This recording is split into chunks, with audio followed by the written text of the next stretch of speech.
मदन गोपाल। छोटो सो मेरो मदन गोपाल। छोटी छोटी गैया छोटे छोटे ग्वाल, छोटो सो मेरो मदन गोपाल। छोटो सो मेरो मदन गोपाल। छोटी छोटी सखियाँ मधुबन बाग, छोटी छोटी सखिया मधुबन बाग। छोटी छोटी सखियाँ मधुबन बाग। छोटी सखिया मधुबन बाग। रस रचावे मेरो मदन गोपाल। रस रचावे मेरो मदन गोपाल। छोटी छोटी गैया छोटे छोटे ग्वाल, छोटो सो मेरो मदन गोपाल।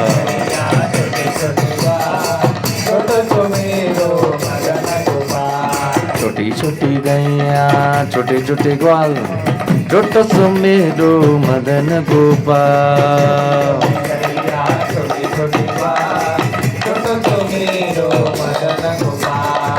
छोटी छोटी गैया छोटे छोटे ग्वाल, छोटो सो मेरो मदन गोपाल।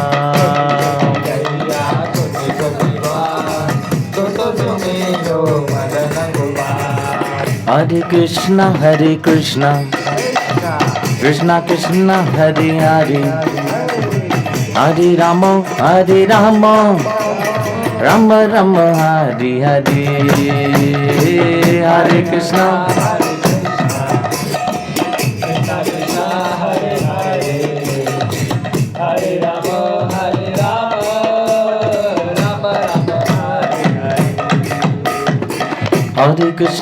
हरे कृष्णा कृष्णा कृष्णा हरे हरे, हरे राम राम राम हरे हरे।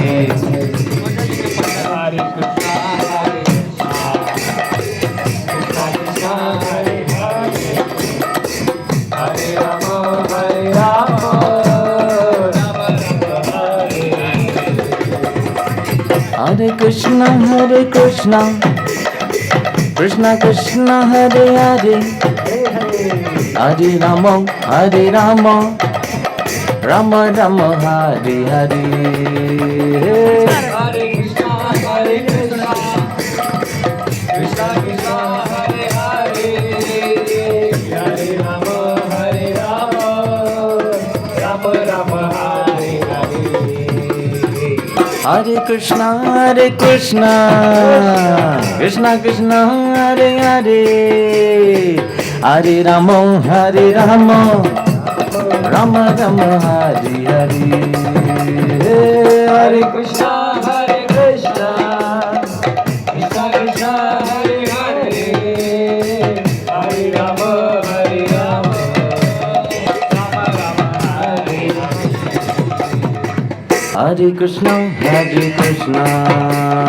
कृष्णा कृष्णा हरे हरे, हरे राम राम राम हरे हरे। हरे कृष्णा कृष्णा कृष्णा हरे हरे, हरे राम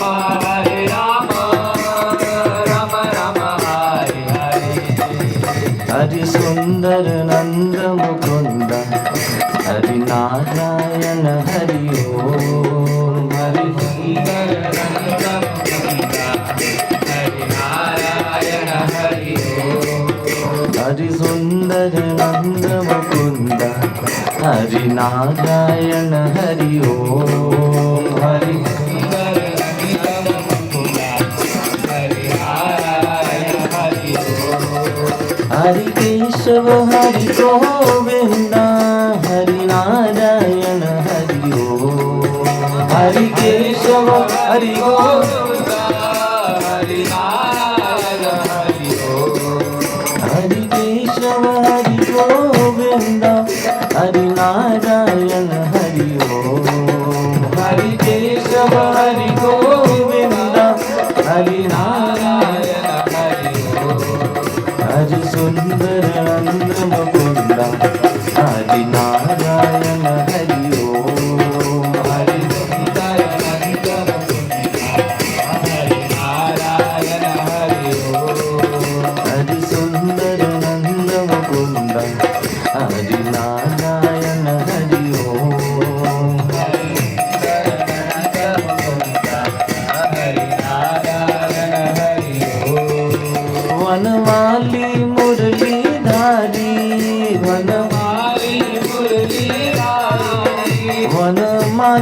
मुरलीधारी वनमाली मुरलीधारी गोवर्धन गिरिवरधारी गोवर्धन गिरिवरधारी नित नित कर माखन चोरी नित नित कर माखन चोरी नित नित कर माखन चोरी नित नित कर माखन चोरी गोपी मनहारी गोपी मनहारी गोपी मनहारी हरि सुंदर नंद मुकुंद हरि नारायण हरि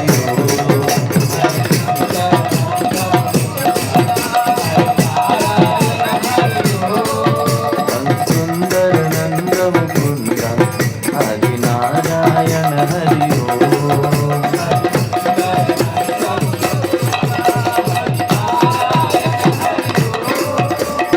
आओ रे कान्हा रे गोकुल के प्यारे आओ रे कान्हा रे गोकुल के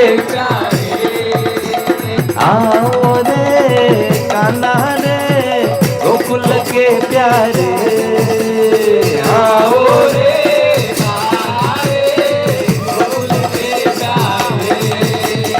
आओ रे नाचो रे रास रचाओ रे आओ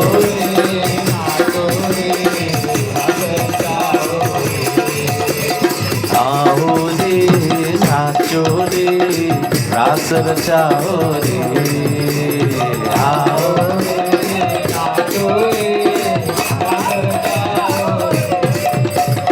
आओ रे कान्हा रे गोकुल के प्यारे आओ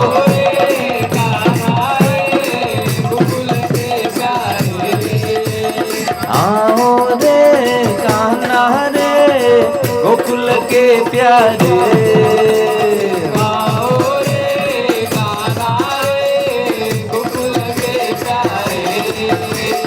आओ रे नाचो रे पार्टी मनाओ रे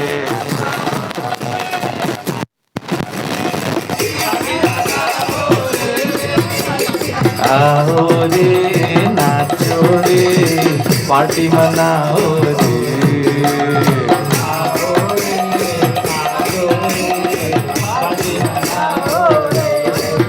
हरि सुंदर नंद मुकुंद हरि नारायण हरि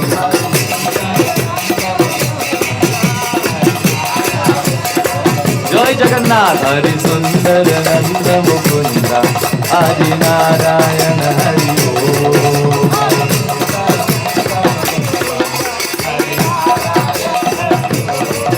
हरि सुंदर नंद Mukund Hari Narayan Hari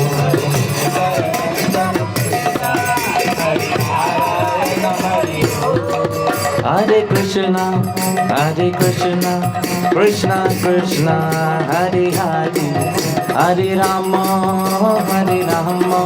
Rama Rama, Hare Hare, Hare Krishna, Hare Krishna, Krishna Krishna, Hare Hare, Hare Rama, Rama Rama, Hare Hare. जय जगन्नाथ जय जगन्नाथ जय जगन्नाथ स्वामी जय जगन्नाथ जय जगन्नाथ, जय जगन्नाथ, जय जगन्नाथ. जय बलदेव जय बलदेव जय बलदेव जय जय सुभद्रा जय बलदेव, जय बलदेव, जय बलदेव, जय बलदेव जय बलदेव जय बलदेव जय जय सुभद्रा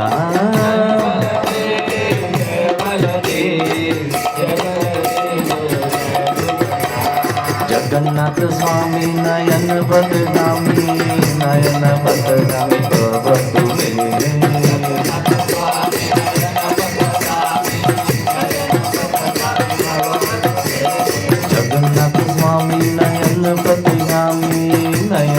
पथगामी भवतु मे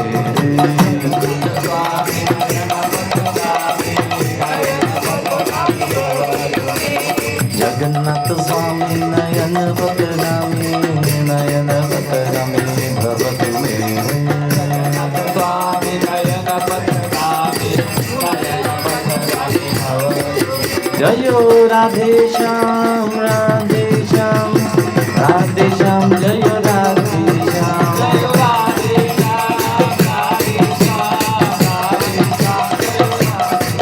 जय सीताराम सीताराम सीताराम जय सीताराम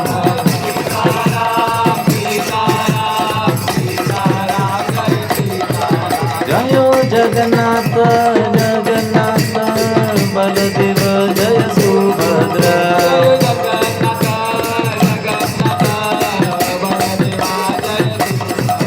जय गौरनिताय गौरनिताय गौरनिताय जय गौरनिताय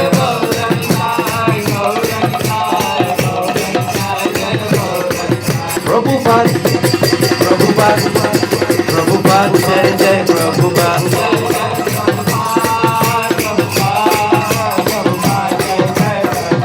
जय गौर हरि बोल हरि बोल हरि बोल जय गौर हरि बोल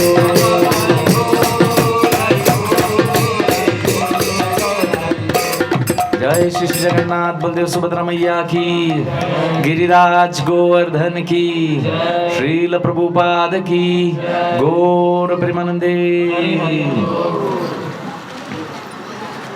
ओम नमो भगवते वासुदेवाय मला एक पाण्याची बाटली पाहिजे ओम नमो भगवते वासुदेवाय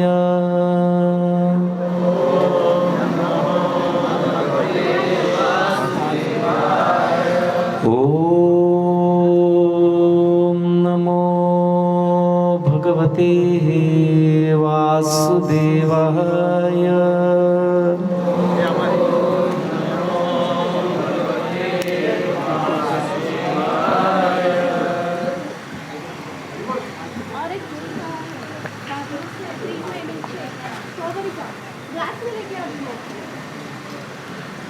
हरे कृष्णा। आज के विशेष कार्यक्रम में सारे भक्तों का स्वागत है। थोड़ा एक और रखना पड़ेगा। हरि बोल किशोर प्रभु की जय। आज यहाँ पे पार्टी मना रहे हैं। आज हम लोग सुंदर यहाँ पे गिरिराज गोवर्धन जी का पूजा कर रहे हैं, गोवर्धन पूजा। ये गोवर्धन पूजा दिवाली के समय होती है, कार्तिक महीने में गोवर्धन पूजा होती है। लेकिन हमारे बहुत सारे भक्त उपवास कर रहे थे, व्रत कर रहे थे।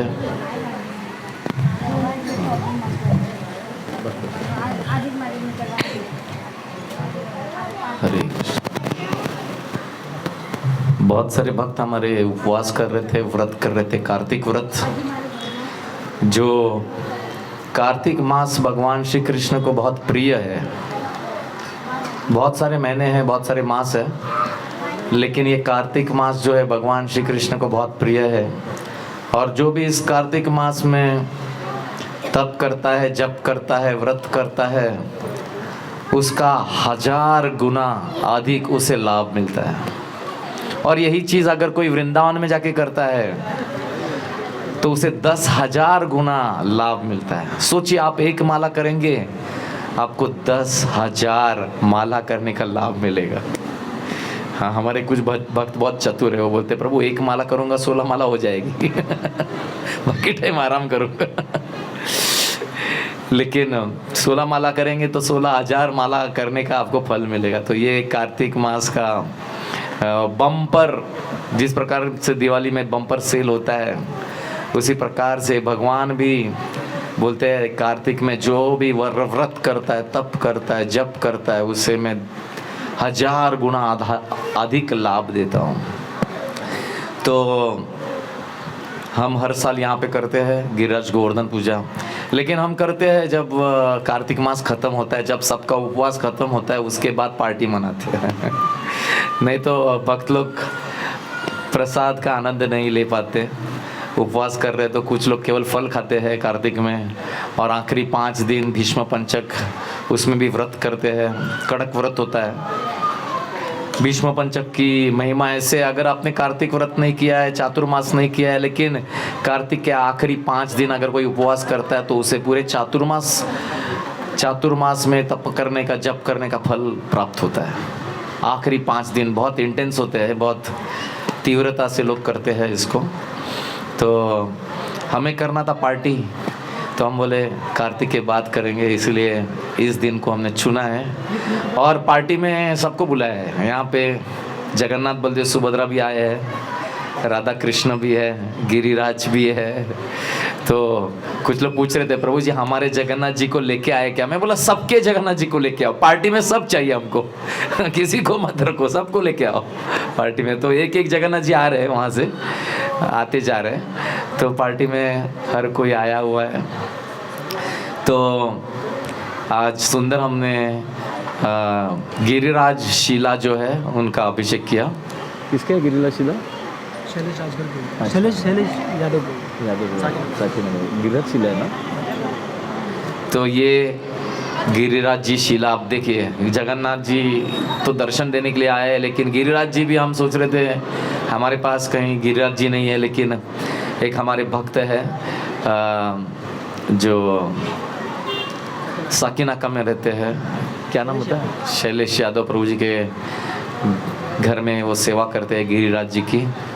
तो ये गिरिराज शीला यहाँ पे आई है। आज सुंदर अभिषेक हुआ पंचामृत से, दूध, दही, घी और शहद और शक्कर का पानी, इस प्रकार से पंचामृत से गिरिराज जी का अभिषेक हुआ। तो हर जो कोई उपस्थित है उसे सब लाभ मिलेगा। तो गिरिराज जी बड़े कृपालु है, और भगवान श्री कृष्ण गोलोक धाम में रहते हैं, अपने सारे भक्तों के साथ में भोग करते रहते हैं, आनंद करते हैं, केवल आनंद कंड गोलोक धाम में। लेकिन समय समय पे भगवान अलग अलग लोकों में जाते हैं। तो समय हो गया भगवान का यहाँ पे आने का, पृथ्वी पे आने का। भगवान भगवत गीता में बताते हैं भगवान श्री कृष्ण, यथा यथा हि धर्मस्य ग्लानिर्भवति भारत अभ्युत्थानम् धर्मस्य तदात्मानं सृजाम्यहम् परित्राणाय साधूनां विनाशाय च दुष्कृतां धर्म संस्थापनार्थाय संभवामि युगे युगे। तो भगवान हर युग में आते हैं, सत्य युग, त्रेता युग, द्वापर युग, कलयुग, हर युग में अवतरित होते हैं भगवान। भगवान आते हैं, लीला करते हैं और बद्ध जीवों को उनके प्रति आकर्षित करते हैं। भगवान अपने भक्तों को आनंद देने के लिए आते हैं। तो भगवान श्री कृष्ण ने श्रीमती राधा रानी को बोला कि चलो हमारा समय हो गया, हमें चलना है, अभी पृथ्वी के ऊपर लीला करनी है, चलिए तैयार हो जाइए। तो श्रीमती राधा रानी ने बोला नहीं नहीं मुझे नहीं आता है इस मृत्यु लोक में नहीं आना है, यहाँ पे कोरोना होते रहता है यहाँ पे लड़ाई होती है, यूक्रेन रशिया में लड़ाई चल रही है, यहाँ पे लड़ाई होती है, गाजा इजराइल लड़ाई चल रही है, हाँ, और कितने सारे झगड़े और क्या क्या होते रहता है यहाँ पे, मुझे नहीं आना इस पृथ्वी के ऊपर। तो श्रीमती राधा रानी ने, भगवान श्री कृष्ण बोले नहीं नहीं चलना है हमें, चलो चलो चलो चलना है। तब श्रीमती राधा रानी ने बोला मैं चलूँगी, लेकिन एक कंडीशन है, हाँ, एक शर्त है, अगर ब्रज भूमि अगर आएगी इस पृथ्वी के ऊपर तो मैं आऊंगी। जमुना मैया अगर आएगी, जमुना नदी आएगी, जमुना मैया आएगी तो मैं आऊंगी। और तीसरी चीज बोली, अगर गिरिराज गोवर्धन इस पृथ्वी पे आएंगे तो मैं आऊंगी। भगवान श्री कृष्ण ने बोला, मुझे पता था, मुझे सब मालूम है। भगवान श्री कृष्ण ने बोला कि मैंने इन तीनों को भी पहले ही भेज दिया है, इन तीनों को पहले ही भेज दिया है पृथ्वी के ऊपर। चलो आप चलो, अभी चलो। तो श्रीमती राधा रानी तैयार हो गई आने के लिए। आप लोग आगे आ सकते हैं क्योंकि वहाँ से आ रहे जा रहे ना, भोग आ रहा है भगवान के लिए। बहुत सारे माताओं ने यहाँ पे पिछले हफ्ते से बैठ के बहुत सारे भोग बनाए हैं। गिरिराज जी आने वाले हैं तो उनको आगे आइए, थोड़ा सा उधर साइड में आने जाने के लिए रास्ता चाहिए, बाकी आगे आइए, फैन के पास में आइए। थोड़ी गर्मी हो रही तो प्रभु फैन को उधर भक्तों की तरफ घुमाओ उधर, हाँ, क्योंकि वो पर्दे को हवा दे रहे हैं। हाँ यस, चलो अच्छा है। हाँ हाँ, सब भक्तों को बस हरी बोल, हरी बोल। आइए आगे बैठ सकते हैं, यहाँ पे आगे बहुत मैदान खाली है। तो श्रीमती राधा रानी तैयार हो गई कि अगर ये तीनों आए हैं नीचे पृथ्वी के ऊपर तो मैं आऊंगी। तो हम लोग जो जाते हैं वृंदावन मथुरा, वृंदावन में जाते हैं, वो वृंदावन कोई साधारण वृंदावन नहीं है, इस दुनिया का नहीं है। वृंदावन में हम जाते हैं वो इस दुनिया का नहीं है। स्वयं भगवान श्री कृष्ण इसको लेके आए, इसको भेजा है गोलोक धाम से। भगवान गोलोक धाम में रहते हैं, वैकुंठ के भी ऊपर गोलोक धाम है।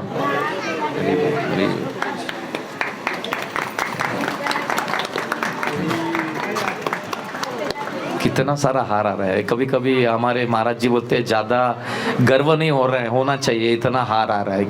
हार डाला है मतलब समझने का, बले का बकरी बनने वाला है।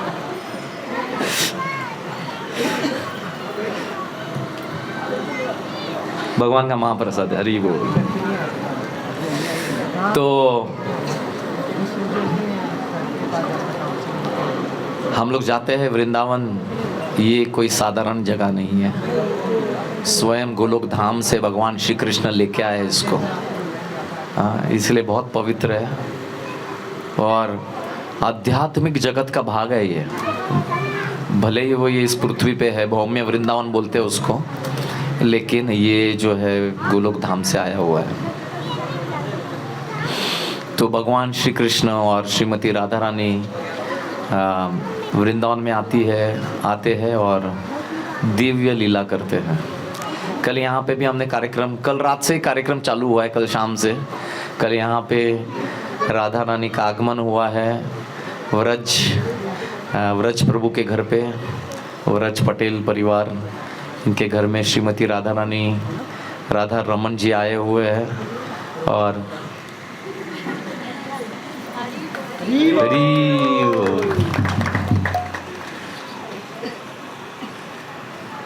तो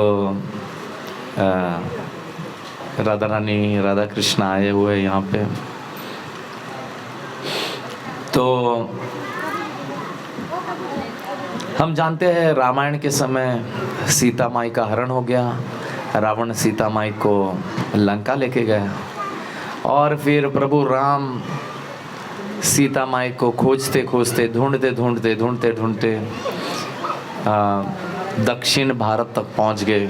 उन्हें पता चला कि रावण जो है, जटायु ने बताया कि लंकेश्वर रावण आया था और उसने सीता का हरण किया है, सीता को लेके गया। वो लंका में रहता है, वो लंका लेके गया है। तो फिर प्रभु राम के साथ ये सारे वानर सेना योजना करने लगे कैसे लंका पहुंचेंगे हम लोग। पहले भेजा, हनुमान जी को भेजा, जाके देखा सही में सीता जीवित है। सीता कहाँ पे है? सीता मैया, सीता को देखे, ढूंढ के आओ। हनुमान जी गए, हनुमान जी लंका पहुँचे। एरोप्लेन, उनका एरोप्लेन खुद ही उड़ने लगे, वो उनको कोई एरोप्लेन की ज़रूरत नहीं है। हनुमान जी उड़ते उड़ते लंका में छलांग लगा के लंका में पहुँचे और अशोक वाटिका में सीतामाई वन में वहाँ पे दुखी थी, प्रभु राम की याद में प्रभु राम का स्मरण कर रही थी। आने वाले जनवरी के महीने में 22 जनवरी को अयोध्या में मंदिर का ओपनिंग हो रहा है। प्रभु राम का घर, महल, मंदिर, इतने सालों से वो एक कुटिया में उन्हें रखा था, उनकी सेवा हो रही थी। लेकिन बहुत प्रयास से सालों सालों के बाद सुंदर भगवान के लिए मंदिर बना है। मोदी जी ने बहुत कष्ट लिया, कष्ट लेके भगवान के लिए सुंदर मंदिर बनाया है। शास्त्रों में वर्णन है, अगर आप भगवान के लिए मंदिर बनाते, भगवान आपके लिए वैकुंठ में बंगला बनाते हैं। तो यथाशक्ति हमारे पास जो कुछ है, थोड़ा बहुत भगवान जहाँ कहाँ मंदिर होता है, बन रहा है, निर्माण हो रहा है, उसमें योगदान करना चाहिए। तो हम भगवान के लिए करते हैं, भगवान हमारे लिए करते हैं। एक कदम भगवान की तरफ, आप एक कदम भगवान की तरफ उठाएंगे, भगवान 100 कदम आपकी तरफ उठाते हैं। आओ मेरे बच्चे आओ। भगवान इतना प्रेम करते हैं सबसे, हर जीव से प्रेम करते हैं भगवान। लेकिन भगवान वहाँ पे है, हमने उल्टा भगवान की तरफ नहीं देख रहे, हम उल्टे देख रहे हैं। भगवान सोच रहे कब ये मुड़ेगा मेरी तरफ, कब मुड़ेगा, कब मुड़ेगा। तो यहाँ पे हम लोग सब मुड़ गए, भगवान की तरफ मुड़ गए, भक्त बन गए। जो हम लोग कितने कितने जन्मों में भटक रहे थे, कितने सारे हमने जन्म लिए हुए, बहुत सारे जन्म लिए हुए। हाँ। पुनरपि जननम पुनरपि मरणम पुनरपि जननी जठरे शयनम ये संसारे बहु दुष्टारे कृपया पारे पाहि मुरारे। बार बार जन्म लिया है, बार बार हमारा मृत्यु हुआ है। इसलिए शास्त्र बताते हैं कि ये दुर्लभ मौका अभी मत छोड़िए, ये दुर्लभ मौका अभी व्यर्थ मत गवाइए। ये मनुष्य जीवन बहुत दुर्लभ है, इसमें भक्ति करके हमें पहुंचना है गोलोक धाम। हमारे इस्कॉन के एक बड़े भक्त है देवकी नंदन प्रभु, वो हमेशा बोलते रहते, एक डायलॉग बोलते रहते, जाना है गोलोक धाम, टिकट है हरि नाम। सब भूल गए चलेगा, लेकिन ये मत भूलना, ये फॉर्मूला है गोलोक धाम जाने का। गोलोक धाम जाने का फॉर्मूला है, जाना है गोलोक धाम, टिकट है हरि नाम। जितना हरि नाम करेंगे, भगवान के नाम का जप, ये माला हमारे गले में हमेशा रहती है। माला हुई नहीं है मेरी, इसके लिए गले में इसको याद दिलाती है, प्रभु उठाओ माला, प्रभु उठाओ, जप करो। तो हमारे सारे आचार्य, स्वामी प्रभुपाद जी, आप जितने भी आचार्य लोगों के फोटो देखेंगे ना, उसमें उनके हाथ में माला है। हमारे षड गोस्वामी, श्री रूप सनातन भट्ट रघुनाथ, श्री जीव गोपाल भट्ट दास रघुनाथ, ये सारे षड गोस्वामियों के हाथ में आप देखेंगे फोटो में, हाथ में माला है, माला जप रहे हो। स्वामी प्रभुपाद जी जप रहे माला, भक्ति सिद्धांत सरस्वती ठाकुर, उनके हाथ में माला है। सारे भक्तों के हाथ में, वृंदावन में आप जाएंगे, हर एक के हाथ में माला है, जप कर रहे हर कोई। तो जप करना बहुत ज़रूरी है।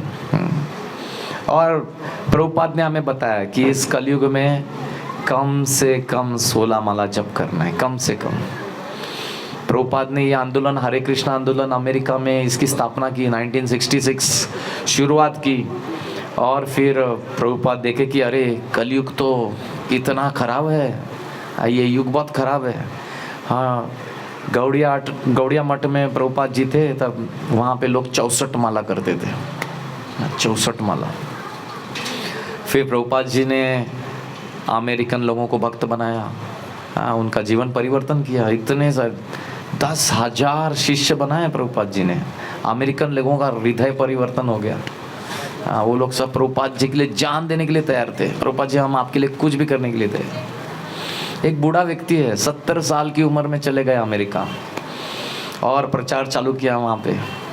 हाँ, प्रचार क्या, एक गार्डन में चले गए, गार्डन में जाके उनके पास मृदंग भी नहीं था, एक वहाँ पे कोई छोटा सा ड्रम मिल गया उनको, वो बजाते बजाते, प्रभुपाद जी को मृदंग आता था बजाने, तो वो ड्रम बजाते बजाते कीर्तन करने लगे, हरे कृष्णा कीर्तन।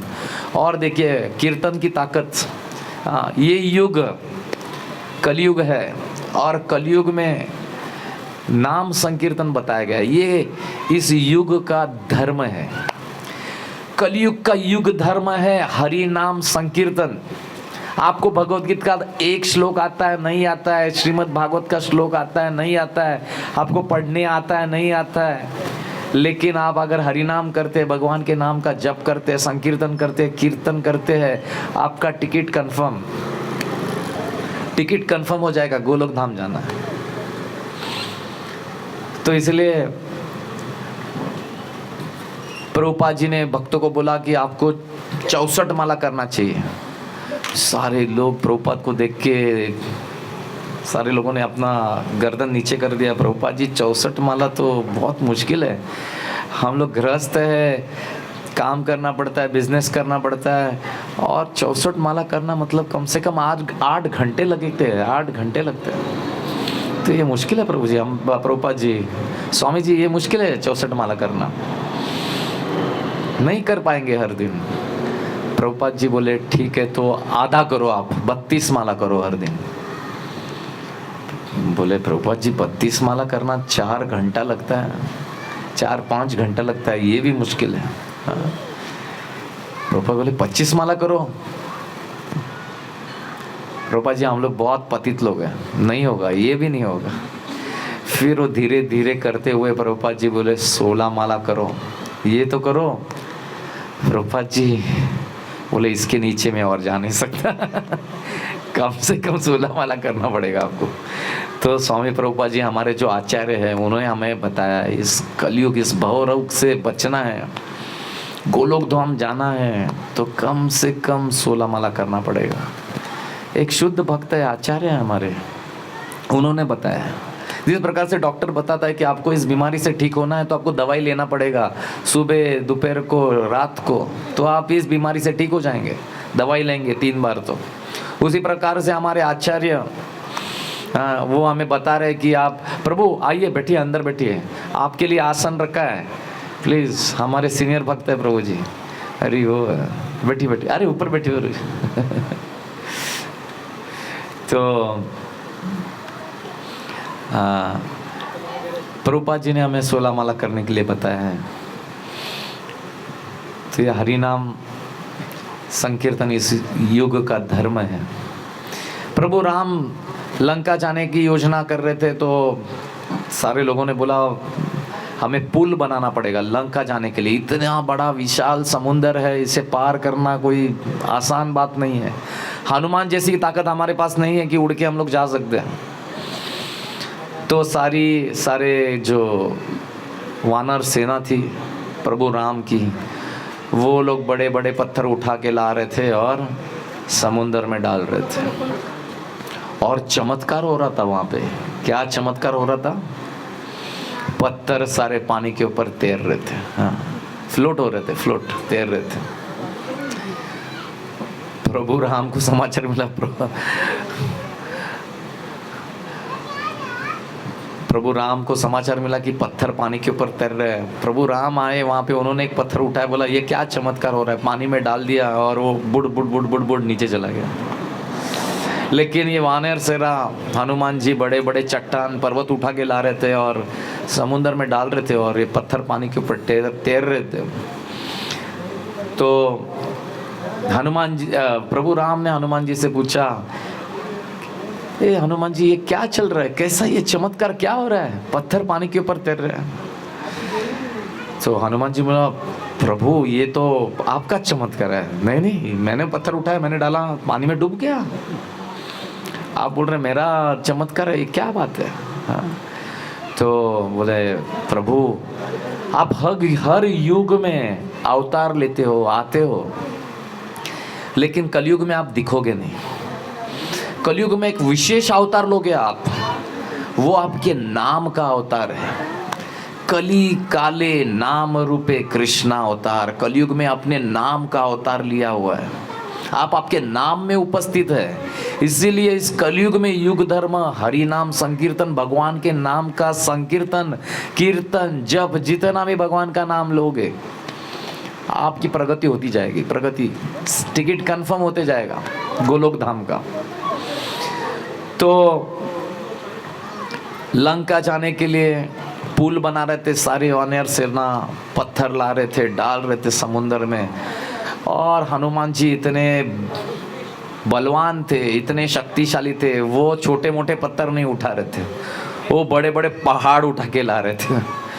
तो हनुमान जी ने सोचा कि मैं एक ऐसा बड़ा पहाड़, आप उत्तर काशी में जाएंगे, बद्रीनाथ, केदारनाथ, गंगोत्री, जमुनोत्री देवभूमि है वहाँ पे उत्तर काशी।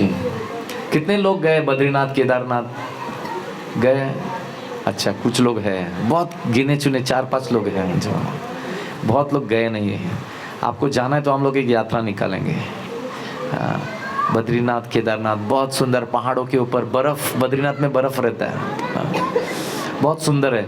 और वहाँ पे पहाड़ देखेंगे आप, आकाश को छूते हैं वो, ऊपर का भाग तो आकाश में ही रहता है, कभी कभी दिखता है, वो धूप आती है तो दिखता है, बर्फ रहती है पूरी। तो ऐसे बड़े बड़े पहाड़ है वहां पे। हनुमान जी ने सोचा एक पहाड़ में उठा के लाऊंगा बड़ा, और समुद्र में डाल दूंगा तो पुल बन जाएगा। हनुमान जी उड़ के चले गए दक्षिण भारत से सीधा बद्रीनाथ केदारनाथ उत्तर भारत में ऊपर चले गए पहाड़ लाने के लिए।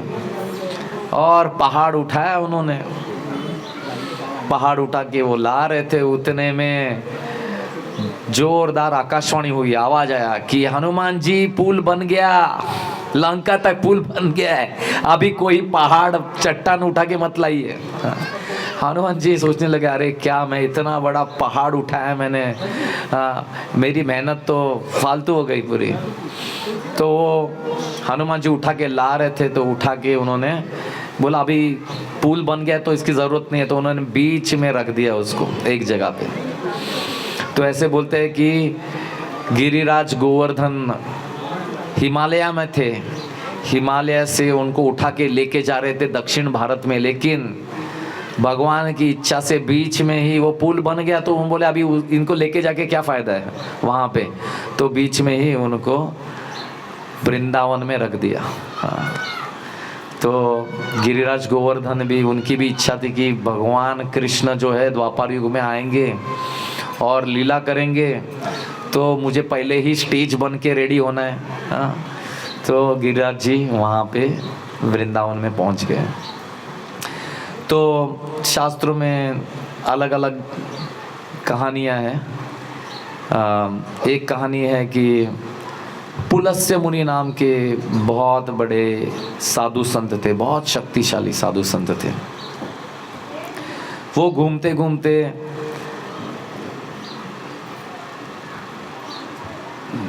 बद्रीनाथ उत्तर काशी घूम रहे थे। उन्होंने देखा ये गिरिराज गोवर्धन पर्वत जो आया हुआ है गोलोक धाम से।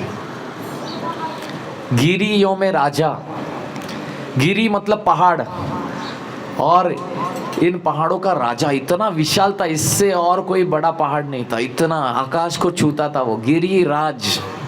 सारे पहाड़ जो जितने भी है हिमालयों में देखने के बाद उनको देख के खुश हो गए सारे पहाड़। ऐसे बोलते हैं कि इन पहाड़ों को सत्ययुग में पंख थे, हाँ पंख थे, और ये पहाड़ जो है उड़ के जाते थे, एक जगह से दूसरी जगह उड़ के जाते थे। सोचिए इतना बड़ा पहाड़ आकाश में उड़ रहा है, पंख है। आप बोले भाई डर, इधर मत आना, उधर जाओ, उधर घाटकोपर भी मत आना, इतना पहाड़ इधर उतर जाएगा तो हम लोग सब दब जाएंगे नीचे। तो पहाड़ को पंख थे, लेकिन बाद में उनको कुछ ऋषियों ने शाप दिया और इनके कारण उनके पंख जो है वो काट दिए गए, तो वो जहाँ थे वहाँ पे ही थे। तो ये पुलस्त्य मुनि तीर्थ यात्रा में गए थे, और तीर्थ यात्रा में जाते जाते उन्होंने ये पहाड़ को देखा, गिरिराज गोवर्धन, इतना विशाल पहाड़, ओ कितना सुंदर है, इसके ऊपर पानी के झरने हैं और कितने पेड़ लगे हुए हैं, पेड़ों में फूल लगे हैं सुगंधित, और पेड़ों के ऊपर फल है, और कितने सारे अलग अलग प्रकार के जानवर है, चिड़िया है, जानवर है, चिड़िया है इस पहाड़ों के ऊपर। और इन पहाड़ के ऊपर, गिरिराज गोवर्धन के ऊपर गुफाएं हैं, सुंदर सुंदर गुफाएं हैं जो गर्मी में एकदम ठंडे हैं और ठंडी में गर्म हो जाते हो। एसी की कोई ज़रूरत नहीं है, अपने आप उस गुफा में बैठेंगे। आज भी कितने सारे साधु संत गुफाओं में बैठते हैं, बद्रीनाथ केदारनाथ में, बर्फ़ में। आप अगर इंस्टाग्राम पे, फेसबुक पे कुछ वीडियो आ रहे थे, एक बाबा है ऐसी लंबी लंबी जटा, और जब बद्रीनाथ में बर्फ़ गिरने लगता है, अभी ये कार्तिक पूर्णिमा के बाद बंद हो जाता है, बद्रीनाथ जाने का रास्ता बंद कर देते हैं। वहाँ पे आर्मी आ जाती है, ऊपर ऊपर आप चलते जाएंगे, बाद में बद्रीनाथ के आगे चाइना बॉर्डर आता है आगे, तो इसलिए वहाँ पे सब आर्मी आ जाती है और वो सबको निकाल देते हैं बाहर, क्योंकि वहाँ पे बर्फ़ जम जाती है, सारे रास्ते बंद हो जाते हैं। तो केवल BSF, border security force, army के लोग रहते हैं वहाँ पे, और कुछ साधु संत लोग रहते हैं, उनको वो लोग परेशान नहीं करते, वो लोग अपना जप करते, तप करते, क्या खाते हैं पता नहीं, जीवित रहते वो लोग। और बद्रीनाथ में भगवान का मंदिर भी बंद हो जाता है, और बद्री विशाल जी को वहाँ से बद्रीनाथ से नीचे लेके आते हैं। जोशीमठ में एक मंदिर है, उस मंदिर में उनकी 6 महीनों तक पूजा आरती वीरती सब उधर होती है। उसके बाद मतलब उनको उत्सव वगैरह उनको लेके आते हैं। बद्री विशाल जी वहीं पे बद्रीनाथ के मंदिर में रहते हैं, मंदिर को ताला लगाते हैं, सील करते हैं, बंद करके सारे पुजारी लोग ऊपर से बद्रीनाथ से नीचे आ जाते हैं। लेकिन जब अक्षय तृतीया का दिन आता है, अप्रैल के महीने में, अप्रैल कभी मई आता है, कभी अप्रैल में आता है अक्षय तृतीया, तो उस समय वहाँ के पट खुलते हैं, बद्रीनाथ का रास्ता खुलता है अक्षय तृतीया के दिन। तो जब वो पट खोलते हैं, देखते वहाँ पे फूल है, फूलों का हार है, फल है, दिया जल रहा है, अगरबत्ती जल रही है। मंदिर तो 6 महीने से बंद था, हाँ, ताला लगा के गए थे, सील लगाया था, आर्मी और पुजारी लोग सब मिलके मंदिर के पट को सील लगाते हैं। लेकिन जब खोलते हैं तब सब कुछ वैसे का वैसा, एकदम सुंदर सुगंधित फूल फल रहते हैं। तो ऐसे बोलते हैं कि स्वयं देवी देवताएं आते हैं वहाँ पे और हर दिन पूजा अर्चना करते हैं, हर दिन पूजा अर्चना करते हैं वहाँ पे। तो पुलस्त्य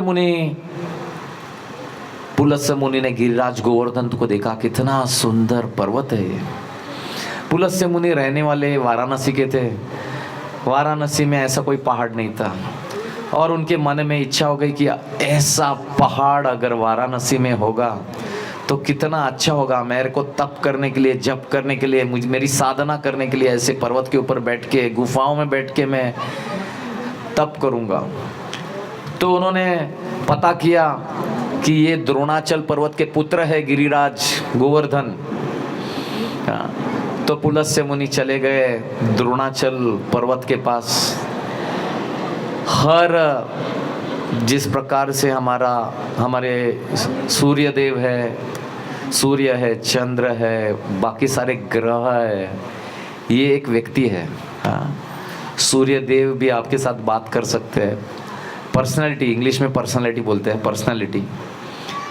चंद्रदेव, चंदा मामा ने तपस्या की है सोमनाथ में, नीचे आए हैं, उनको शाप मिला था, आपकी जो तेज है वो आपका नष्ट हो जाएगा। तो वो काले पड़ गए। फिर उनको बताया नारद मुनि ने, आपको तप करना पड़ेगा, तो आप इस शाप से मुक्त हो जाएंगे। तो सोमनाथ में तप किया हुआ है चंद्रदेव ने, उडुपी में तप किया हुआ है, चंद्रमौलेश्वर महादेव नाम से मंदिर है, बहुत सुंदर। तो पुलस्त्य मुनि गिरिराज जी के पिता के पास चले गए, द्रोणाचल जी के पास में, और उन्होंने बोला कि मुझे आपका गिरिराज बहुत पसंद आ गया, कितना विशाल है, कितना सुंदर है, और मेरे मन में एक इच्छा है, क्या आप मेरी इच्छा पूरी कर सकते हैं? तो द्रोणाचल जी बोले, आप इतने बड़े साधु संत हैं, मैं आपकी सेवा करना हमारा धर्म है, आपकी सेवा करेंगे तो हमें आशीर्वाद मिलेगा।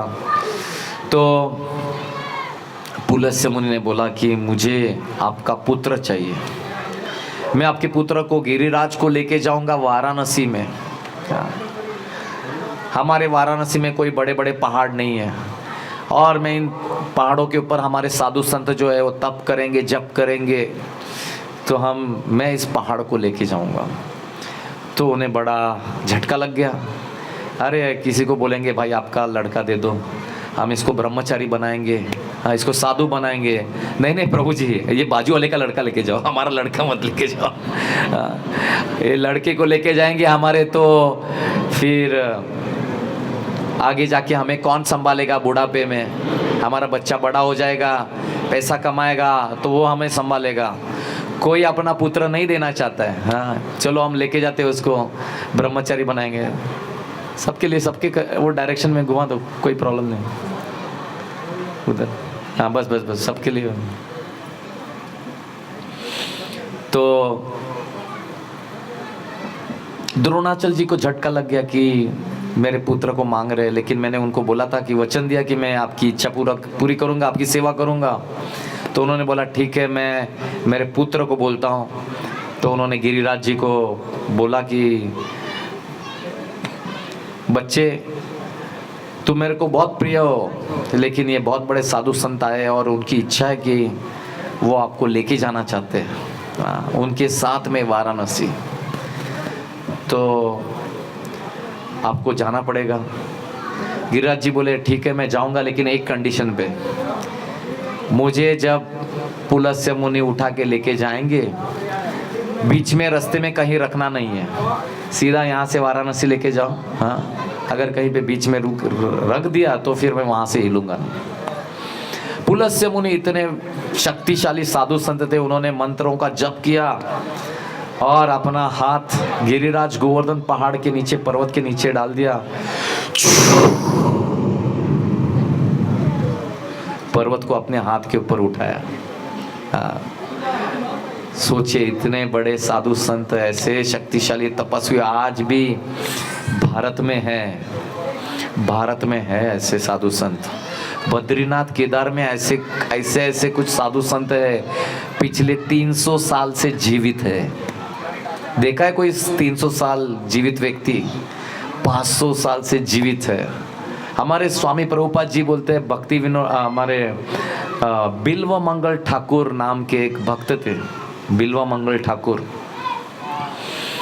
हमारे गुरु परंपरा में आते हैं। बिल्व मंगल ठाकुर 700 साल तक लोगों ने उनको जीवित देखा हुआ है वृंदावन में, 700 साल तक। तो आज भी ऐसे साधु संत है, तपस्वी साधु संत बद्रीनाथ केदारनाथ में बैठे हुए हैं। वो दिखाते नहीं है, अपनी शक्ति दिखाते नहीं है, लेकिन लोगों के पास फोटो है, पिछले 200 साल पुराने फोटो है। अरे ये फोटो में यही व्यक्ति है।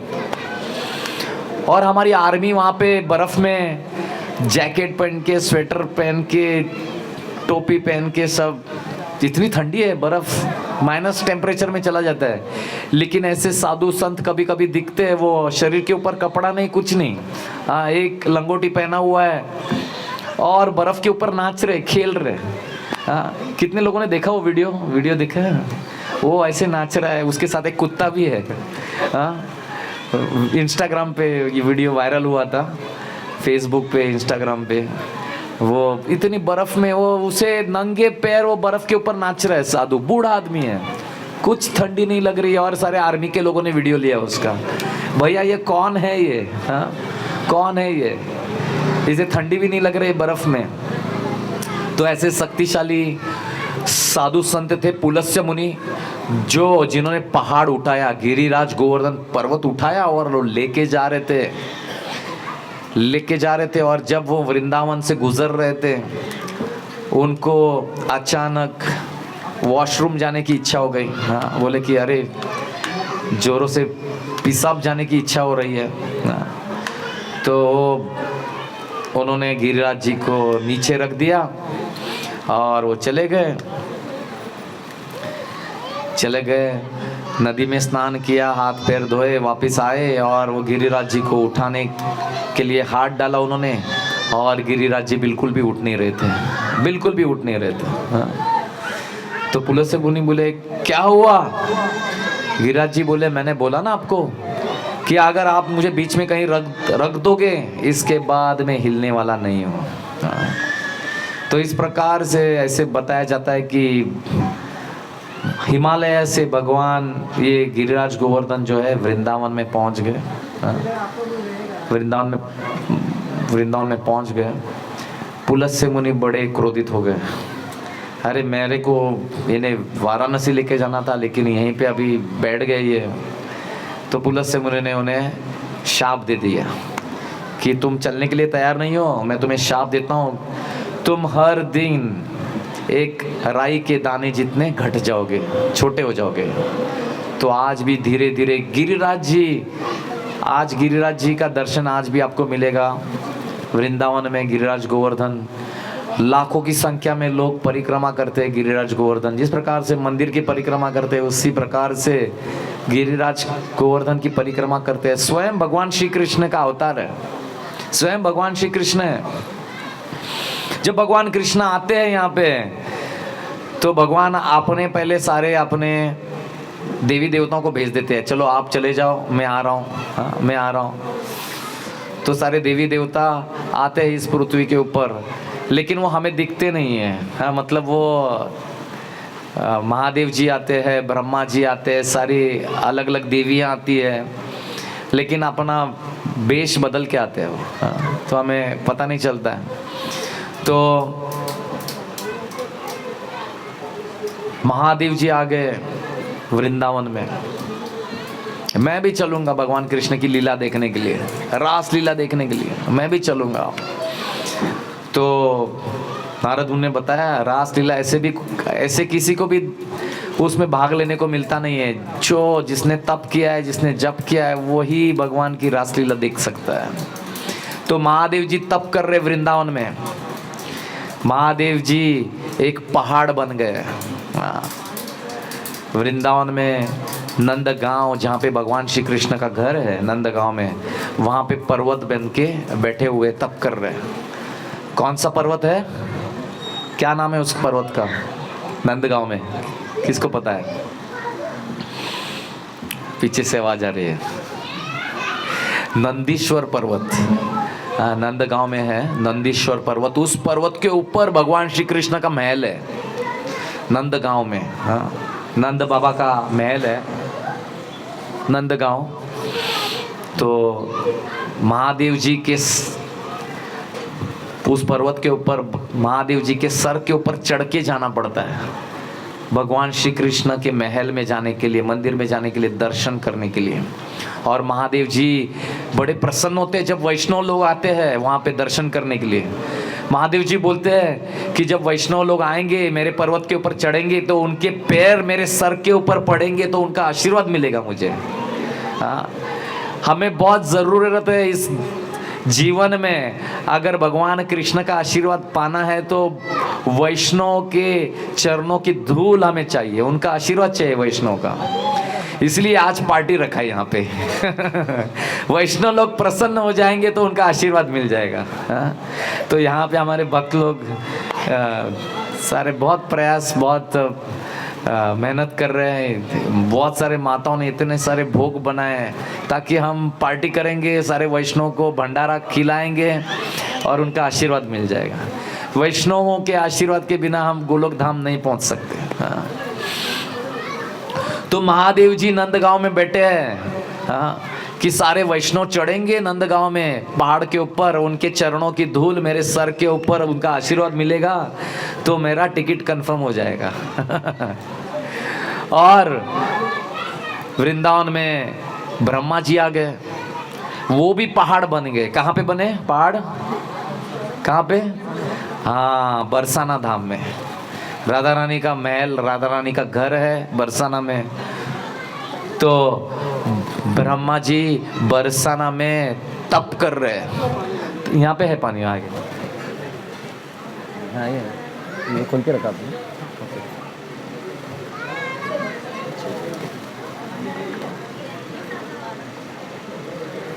तो बरसाना में ब्रह्मा जी तप कर रहे हैं। हाँ, और उनका भी यही मूड है। हाँ, उनका भी यही भाव है कि वैष्णव लोग आएंगे, उनके चरणों की धूल, उनके पैर मेरे सर के ऊपर पड़ेंगे तो मुझे आशीर्वाद मिल जाएगा, मुझे भगवान कृष्ण का प्रति प्रेम बढ़ेगा, मेरा राधा रानी के प्रति प्रेम बढ़ेगा। तो वो सेवा कर रहे हैं। वहाँ पे चार पहाड़ है, ब्रह्मा जी के 4 सर है तो 4 पहाड़ है। दानगढ़, भानगढ़, मानगढ़ और विलासगढ़। गढ़ मतलब पर्वत। हाँ, भानगढ़ मतलब भानुगढ़। वृषभानु राधा रानी के पिताजी का नाम है वृषभानु महाराज। हाँ, तो को भानगढ़। हाँ, पानी बांटिए, सबको बांटिए, थोड़ा गर्मी हो रहा है ना, पानी बांटिए। वैष्णव का आशीर्वाद चाहिए हमको। तो जिसको भी पानी चाहिए यहाँ पे बांटेंगे। अशोक प्रभु बांटो और थोड़ा बॉटल्स, जिसको पानी चाहिए। मैं भी पानी पी रहा हूँ यहाँ पे।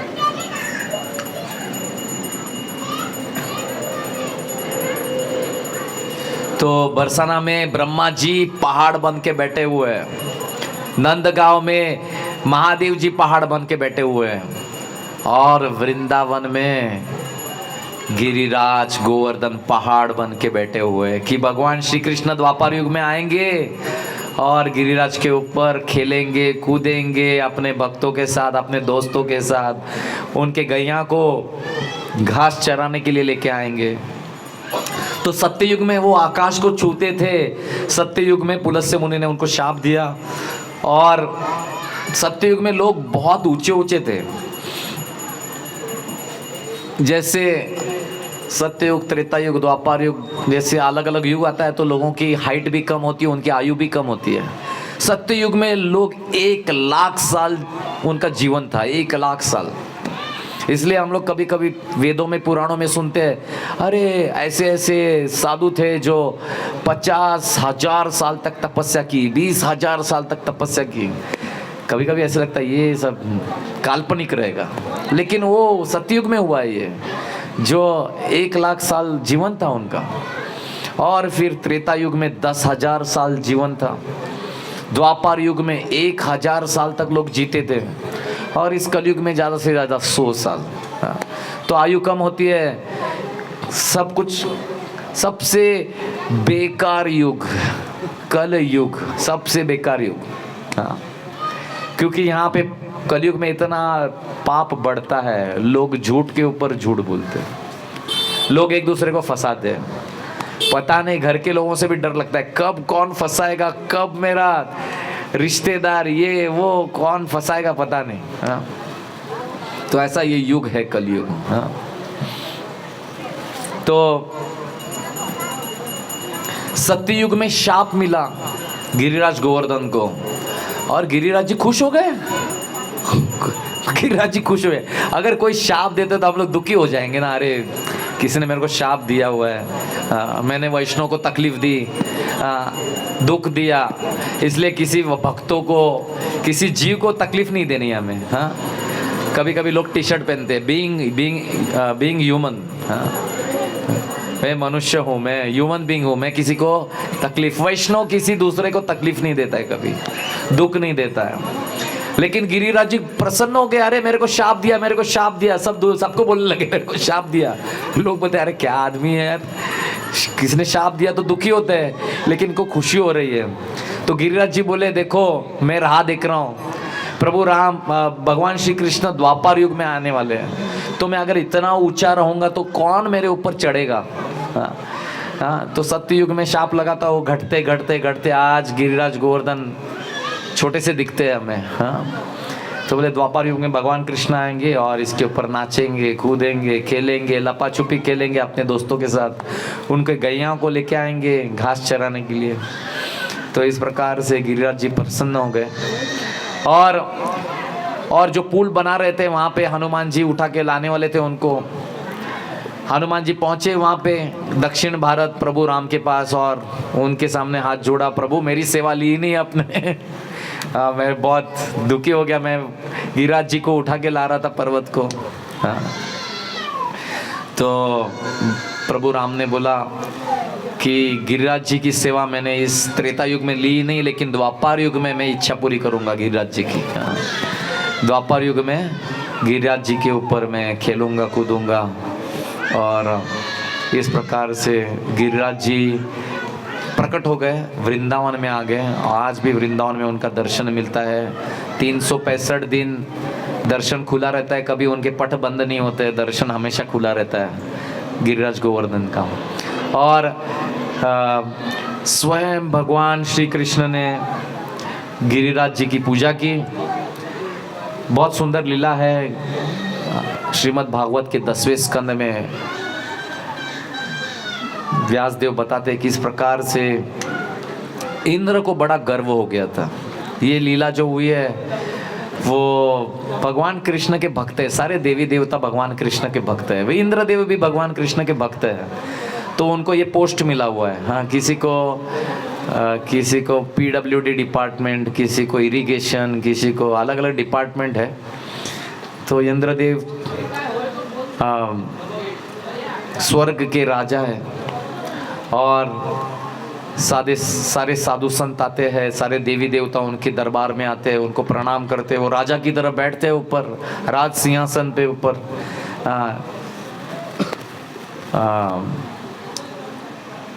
स्वर्ग में और कितने सारे अप्सराएं उनके सामने नाचते हैं, गाना होता है, गाना बजता है, पार्टी चलता है और वो लोग नशा करते हैं वहाँ पे, वरुणी पीते हैं। हाँ, तो इंद्रदेव को ऐशो आराम बहुत गर्व हो गया, देखो मेरे जैसा कोई नहीं है। उन्होंने भी बहुत तप किया है, तप करने के बाद उनको वो पोस्ट मिला हुआ है इंद्रदेव का। बहुत गर्व हो गया था। तो यहाँ पे वृंदावन में हर साल सारे ब्रजवासी लोग एक बहुत बड़ी पूजा करते थे, क्योंकि वृंदावन एक गांव है और गांव में लोग सारे खेती करते हैं। वहाँ पे कोई कंपनी, ऑफिस, कोई इंडस्ट्री नहीं है, लोग सारे खेती करते हैं। भारत में ज़्यादा से ज़्यादा लोग पहले खेती करते थे। आज सारे लोग लगे हुए हैं, मैं कंप्यूटर सीखूंगा, लेकिन लोग अभी खेती करना धीरे धीरे भूल रहे हैं। लेकिन उस समय हर कोई खेती करता था और खेती में पानी की बहुत ज़रूरत होती है। अगर पानी नहीं है तो फिर फसल कैसे आएगी। तो वो हर साल एक पूजा करते थे। इंद्रदेव जो है वो बारिश के स्वामी हैं, उनके पास डिपार्टमेंट है। जब उनकी पूजा अर्चना होती है, उनके लिए हवन किया जाता है, तो सारे देवी देवता जो है वो हवन के द्वारा उनको अर्पण किया जाता है, उनको भोग लगाया जाता है। हवन में डालते हैं सब कुछ, घी डालते हैं, जो भी चढ़ाते हैं, स्वाहा करने के बाद उनको सब मिलता है उधर देवी देवताओं को, जिस देवी देवताओं के नाम से वो हवन हो रहा है। तो बहुत बड़ा यज्ञ होता था, पूजा होती थी और उनकी पूजा में हर कोई बड़ा बड़ा कुछ ना कुछ घर से बना के लाता था नैवेद्य, हाँ, उनको भोग लगाने के लिए, इंद्रदेव के लिए। भगवान कृष्ण ने देखा, बाल गोपाल कृष्ण ने देखा कि यार इतनी सब तैयारी चल रही है, सब सज डज के और हर कोई घर में कुछ ना कुछ बना रहा है, लेके आ रहा है, ये फूलों के हार लग रहे हैं और डेकोरेशन हो रहा है, पंडाल बन रहा है, लाइट लग रही है, हाँ, पंखे लग रहे हैं, कुर्सी लग रही है, क्या हो रहा है ये। भगवान कृष्ण ने नंद बाबा से पूछा, बाबा ये क्या हो रहा है, सब क्या तैयारी, कौन सी जतरा लगने वाली है, क्या हो रहा है ये। बोले अरे हम लोग हर साल करते हैं, हाँ, इंद्रदेव को प्रसन्न करने के लिए पूजा कर रहे हैं हम लोग। इंद्र पूजा, और इसके लिए हर कोई भोग बना के ला रहा है। लड्डू बन रहे हैं, चकली बन रही है, चिवड़ा बन रहा है, समोसे बन रहे हैं, पकोड़े बन रहे हैं, सेव बन रहा है, यहाँ पे भी बना है पीछे, जिलेबी बन रही है। तो सब बना रहे हैं, हम लोग हवन करेंगे यहाँ पे और इंद्रदेव प्रसन्न हो जाएंगे, तो फिर हमें वो इतना बारिश देंगे ताकि हमारी फसल खेती अच्छी हो और हमें बहुत सारा अनाज मिलेगा। तो भगवान श्री कृष्ण जानते थे कि ये इंद्र इसे बहुत गर्व हो गया है, इसको बहुत कुछ मिल रहा है, ये मजा लूट रहा है, अप्सरा लोग नाच रहे, दारू पी रहा है, ये वरुण ही अपना नशा कर रहा है, इसका थोड़ा घमंड हो गया है, मेरे भक्त को ऐसा घमंड होना अच्छा नहीं है। तो भगवान श्री कृष्ण ने उन सारे ब्रजवासियों को अपने वाणी से ऐसे उनको घुमा दिया, सारा पूजा घुमा के बोले कि ये पूजा करने की जरूरत नहीं है, ये गिरिराज गोवर्धन आप सोचिए हमको कितना घास दे रहे हैं, हमारे सारी गैया इसके ऊपर घास खा रही है, इसके ऊपर सुंदर सुंदर पानी के झरने हैं, हम लोग पानी पी रहे हैं, और इसके ऊपर पेड़ लगे हैं, हमें अच्छा अच्छा फल मिल रहा है, और सारे बंदर सारे जानवर इसके ऊपर खेल रहे हैं, खा रहे हैं। हाँ, हमें गिरिराज गोवर्धन की पूजा करनी चाहिए। तो उनका मन पूरा डाइवर्ट कर दिया। हाँ, सारे लोगों को ऐसे कन्विंस कर दिया। कभी कभी कुछ लोग इतने बोल बच्चन बोलते हैं ना, बोल बच्चन ऐसे उस्ताद रहते हैं, ऐसे बोल बच्चन करते हैं।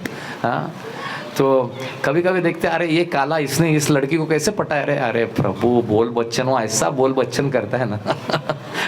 तो कुछ लोग उस्ताद रहते हैं जो ये प्रोडक्ट बेचते हैं ना, कभी कभी मार्केट में कुछ लोग, आइए ऐसा प्रोडक्ट आ गया है, हमारे भारत में बना हुआ ऐसा प्रोडक्ट है, हम सीधा किसी दुकान में नहीं मिलेगा, किसी कंपनी में नहीं मिलेगा, सीधा आपको लाए हैं लोकल ट्रेन में डिस्काउंट में एकदम सस्ते में बेच रहे हैं। ऐसा एडवर्टाइजिंग कर देते हैं, सब देखने लगते हैं और फिर खरीद लेते हैं।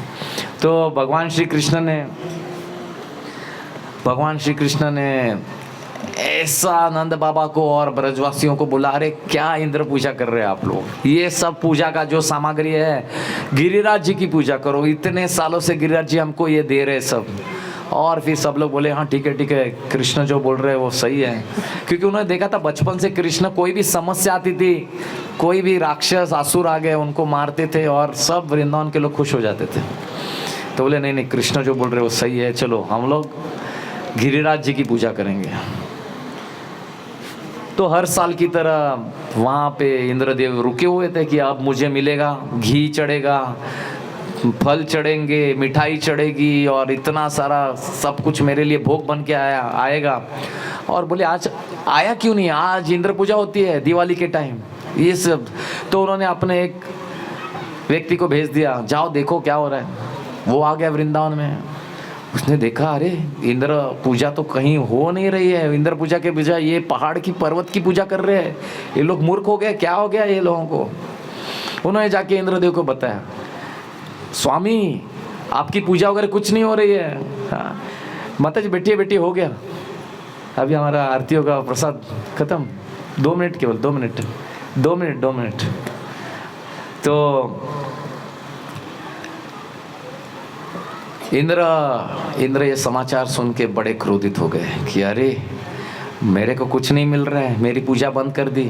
बोले एक बच्चा है छोटा सा 7 साल का, वो उसने सबका मन डाइवर्ट कर दिया, मन डाइवर्ट कर दिया और सब वो पर्वत की पूजा कर रहे हैं। हाँ, तो बोले ठीक है अभी इनको मैं सबक सिखाता हूँ। इंद्र बोले जाओ ऐसी वर्षा करो वृंदावन के ऊपर, हाँ लोग परेशान होने चाहिए, एकदम परेशान, ऐसी वर्षा होगी, ऐसा तूफान आ गया, लोगों के घर हवा में उड़ रहे, पेड़ के पेड़ उड़ रहे, ऐसा तूफान ऐसा बारिश हो गया, सब जगह पानी पानी पानी पानी। कभी कभी होता है बम्बई में भी, इतना पानी भर जाता है, सब गाड़ियाँ बिड़ियाँ फंस जाती है, पानी में डूब जाती है गाड़ियाँ, कुछ नहीं हो सकता। तो फिर सब जान गए कि भाई इंद्र को नाराज किया हमने और देखो क्या हो गया। सारे लोग बोले बस कृष्ण के पास जाना है, अभी समस्या आ गई है। सब लोग कृष्णा कृष्णा कृष्णा, पहुंच गए कृष्ण के पास। कृष्ण देखो क्या हो रहा है, सारी हमारी गैया भाग रही है, सारे जानवर यहाँ वहाँ भाग रहे, इतना बड़ा तूफान आ गया, हाँ इंद्र क्रोधित हो गया है। हाँ, भगवान कृष्ण बोले चिंता मत करो, आप लोग ने मेरा शरण लिया है ना, आप लोग कृष्ण भक्त बन गए हो ना, तो टेंशन क्यों लेते हो? आपका घर कैसे चलेगा वो टेंशन मुझे लेना है, आपको नहीं लेना है। हाँ? तो एक बार भक्ति में आ जाते हैं, भक्त बन जाते हैं, तो आपको टेंशन लेने का नहीं। हाँ? समस्या आते रहेगी, क्योंकि समस्या इस दुनिया में समस्या आने वाली है, कुछ ना कुछ होगा। कभी हॉस्पिटल की चक्कर काटनी पड़ेगी, कभी कोर्ट की चक्कर, कभी पुलिस स्टेशन की चक्कर, कभी झगड़ा, कभी कुछ ना कुछ समस्या आती रहेगी। लेकिन विश्वास रखिए, हम कृष्ण भक्त बन गए, कृष्ण का दास बिंदास। हाँ, कृष्ण का दास बिंदास, माया का दास सदा उदास। हाँ, तो कृष्ण का दास बिंदास रहता है, उसे कोई डर नहीं है। मुझे बचाने के लिए स्वयं भगवान कृष्ण किसी ना किसी को भेजेंगे, चिंता करने की जरूरत नहीं है। तो भक्तों को आश्वासन दिया, चिंता मत करो। और भगवान श्री कृष्ण ने 7 साल की उम्र के थे वो, और 7 साल की उम्र में 7 दिन 7 रात तक